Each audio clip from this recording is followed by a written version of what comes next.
संसार रूपी सुख स्वर्गभित्र रमे रमाए भित्र चित्र सारा भयो त्यो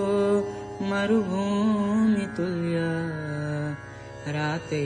परे झैं अब बुझ्छु बल्ल रहेछ संसार निशा समान आएन जिउँदै रहँदा नि ज्ञान आखिर श्री कृष्ण रहेछ एक न भक्ति भो ज्ञान न भो विवेक